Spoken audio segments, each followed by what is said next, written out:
In this video, I will be showing you how to import a PowerPoint into Gamma AI. Let's get started. I'll start by clicking the Create New AI button at the top of my dashboard. From the options provided, I'm going to select Import File or URL on the right. I've already uploaded my PowerPoint file titled The 3 Pillars of 2026 AI. I'll make sure Transform Content is selected so the AI can redesign the layout, then I'll click Continue.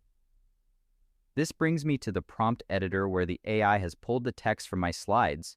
I'll set the text amount to concise and keep the tone set to visionary to match the tech theme.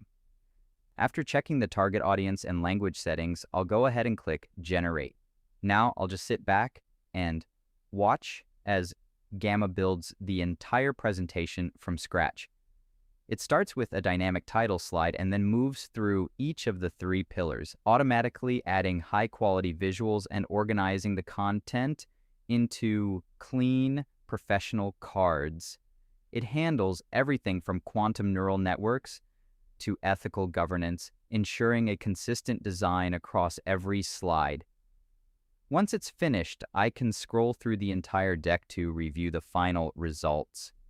And there you have it. That's the complete process of importing a PowerPoint into Gamma AI. If you found this walkthrough helpful, please consider liking the video and subscribing for more quick tips and tutorials.